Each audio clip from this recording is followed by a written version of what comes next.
बिस्मिल्लाहिर्रहमानिर्रहीम। अस्सलाम वालेकुम नाज़रीन, मैं हूं साकिब बशीर। नाज़रीन, आज नूर मुकद्दम कत्ल केस से मुतल्लिक अपडेट आपके साथ शेयर करनी है। इस्लामाबाद कचहरी से आज जो मरकज़ी मुलज़म है ज़ाहिर जाफ़र, उसके साथ जो शरीक मुलज़मान हैं ज़ाकिर जाफ़र, असमत आदम जी और खानसामा चौकीदार और उनका जो माली है उसको इस्लामाबाद कचहरी में पेश किया जाना था। जो उसमें थोड़ी सी कन्फ्यूजन थी कि किस अदालत में पेश करेंगे, जुडिशल मजिस्ट्रेट के सामने, क्योंकि इससे पहले पेशियाँ होती रही हैं। परसों जब पेश किया गया था तो नेक्स्ट आज की तारीख पड़ी थी। चालान के बारे में भी अभी कन्फ्यूजन है कि वो किस मरहले में है। तो आज सुबह जब हम पहुँचे तो कोशिश की कि किस अदालत में ये पेश होगा, तो पहली फुर्सत में ये पता चला कि जो सेशन जज हैं वेस्ट कामरान बिशारत मुफ्ती, उनकी अदालत में और उनकी कॉज लिस्ट में उनका जो है जो नाम है वो मौजूद था। अब ये भी पता चला है कि यहाँ पे जो शौकत मुकद्दम हैं उनके वकला या उनके मुतल्लिका जो लोग हैं वो भी यहाँ पे कचहरी में आए थे।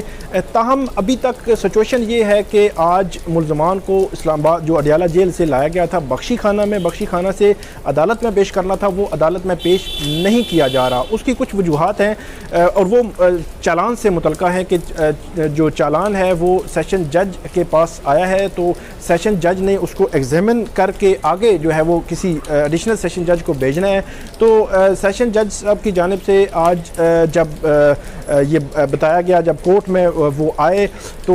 उनकी जानिब से अपने जो एहलकार हैं उनको ये इंस्ट्रक्शंस दी गई कि जो चालान लगाया गया है उसमें इंडेक्स का जो पेज है वो नहीं है। इंडेक्स मीन के आप बड़ा इजीली अगर 300-400 से ज़ायद सफ़ात का वो जो चालान है, जो 173 की रिपोर्ट है उसके बारे में बताया जाता है कि वो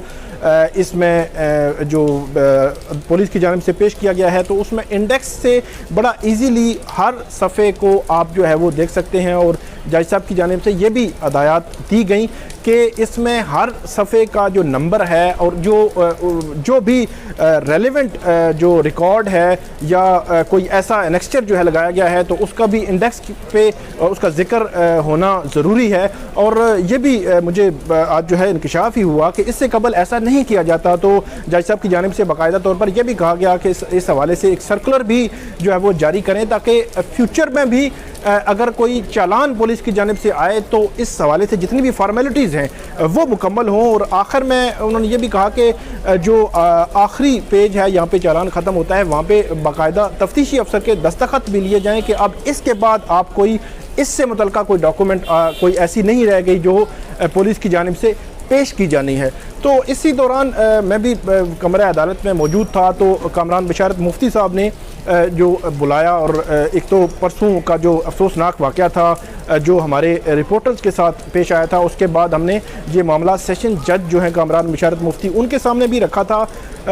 इसके अलावा मैं आपको बता दूं कि इस्लामाबाद हाई कोर्ट के चीफ जस्टिस जो हैं अतर मिनल्ला हों या कामरान बिशारत मुफ्ती, ये जो हम एक्स्ट्रा ऑर्डिनरी कहीं पे कोई ऐसी फेवर नहीं चाहते। हम ये चाहते हैं कि हम बतौर जर्नलिस्ट अपनी जो डोमेन है उसके अंदर कम से कम हमें कि कोई हरासमेंट का जो इस किस्म की रास्ता करने का कोई सामना ना हो। तो यही चीज़ कल परसों हमने जो सेशन जज साहब के सामने भी रखी थी और उन्होंने यकीन दहानी करवाई थी कि एक तो इस वाक़े से मुतल्लिक भी पूछा जाएगा और फ्यूचर में भी उन्होंने कहा कि उन्होंने बाकायदा तौर पर यह कहा कि जितनी भी कोर्ट्स हैं जिनमें जो जर्नलिस्ट जो हैं वो कवर कर रहे हैं तो उसके हवाले से बड़े क्लियर इंस्ट्रक्शंस हैं कि ये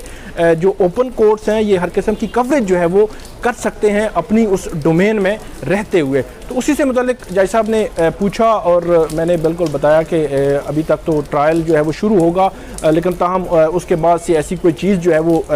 हमारे सामने नहीं आई कि हम उसको कहें कि कोई नेगेटिव जो है हमारी रिपोर्टिंग से मुतल्लिका। तो उसके बाद फिर मैंने चालान और उसका अगला मरहला भी पूछा तो यही बताया गया कि अब जो इन्वेस्टिगेशन ऑफिसर है उसको बाकायदा तौर पर इस्लामाबाद की जो सेशन जज हैं उन्होंने तलब कर लिया है और उनको कहा है कि आप आके कोर्ट को ये सारी जो फॉर्मेलिटीज़ हैं जो आप रह गई हैं चालान में या कोई जो इंडेक्स से मुतल्लिका हैं ये सारी फॉर्मेलिटीज़ आके कोर्ट को बताएं और उसके बाद जो है इस चालान को एक हतमी जो है वो शेप दी जाएगी और उसके बाद जो इसका अगला मरला मीन के ये किसी भी जज को ये रेफ़र होगा और वो जज जो है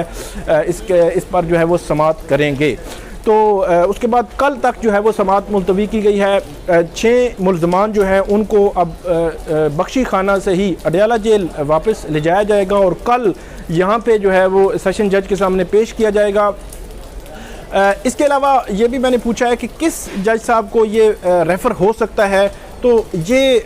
जो ज़राए हमारे वो बताते हैं कि ये जो एडिशनल सेशन जज हैं अतार रब्बानी, उनको ये केस रेफ़र हो सकता है क्योंकि जेंडर बेस्ड वायलेंस के जो केसेस हैं उनके लिए स्पेशल कोर्ट है यहाँ पे कचहरी में, वही केस सुन रही है। तकरीबन 2 साल से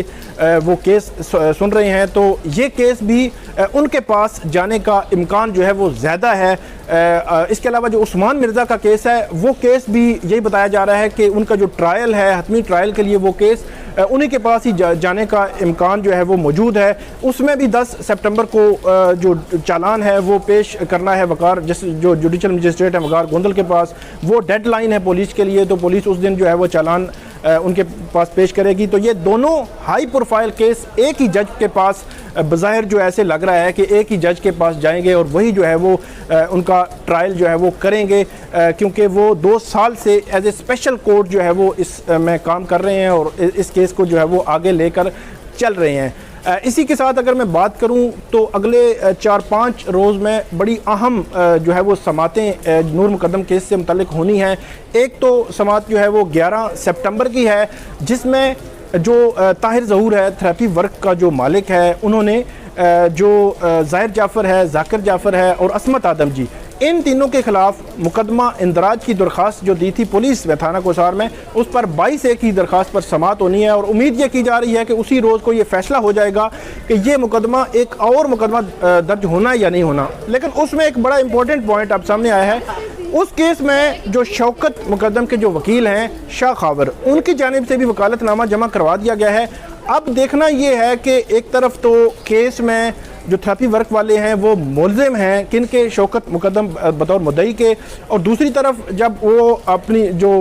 FIR दर्ज कराना चाह रहे हैं, मुकदमा दर्ज कराना चाह रहे हैं, तो क्या वहाँ पे शौकत मुकद्दम के वकील ताहिर ज़हूर की उस जो एप्लीकेशन को सपोर्ट करेंगे या क्या बात करेंगे, ये एक अजीब सी कन्फ्यूजन है। और अगर ये मुकदमा दर्ज होता है तो फिर एक नया जो है वो सिलसिला शुरू होगा एक, और अगर FIR जो है वो दर्ज होती है, क्योंकि अगर देखा जाए तो उसमें भी जो है जो अमजद है जो थेरेपी वर्क का जो मुलाजिम था वो ज़ख्मी हुआ था, उस पर कातलाना हमला हुआ था। FIR तो बनती थी, लेकिन ये टाइम क्योंकि 25 से 30 रोज़ जो है वो उस मामले में गुजर चुके हैं। अब उसको जो है अदालत कैसे देखती है, अदालत क्या उस पर ऐसा ऑर्डर करती है कि इस पे जो मुकदमा जो है वो दर्ज किया जाए एक और या नहीं, तो ये भी बड़ा इंपॉर्टेंट होगा 11 सितंबर को। 13 सितंबर को मैंने गुज़श्ता जो वीडियो की थी उसमें भी बताया था कि 13 सितंबर को ये डिसाइड होगा कि ज़ाकिर मिर्ज़ा और असमत आदम जी, उन जो ज़ाकिर जाफ़र हैं और असमत आदम जी, उनको ज़मानत मिलनी है या नहीं मिलनी, क्योंकि हाई कोर्ट ने ये केस जो है वो समाअत के लिए मुकर्रर कर दिया। और इसका लिंक डायरेक्टली जो है वो 22 सितंबर की समाअत के साथ होगा, क्योंकि 22 सितंबर की जो थेरेपी वर्क की ज़मानत मनसूखी की दरख्वास्त जो है वो दायर की गई है कि उनकी ज़मानत मनसूख की जाए, वो शौकत मुकद्दम ने दायर की थी।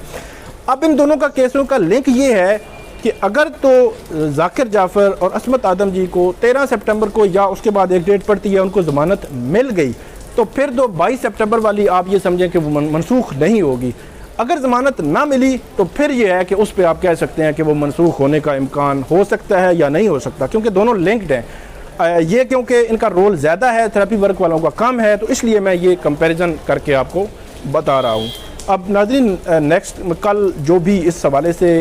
अपडेट होगी वो भी आपके साथ शेयर करेंगे। इस वीडियो पे आप कमेंट ज़रूर कीजिएगा। बहुत शुक्रिया।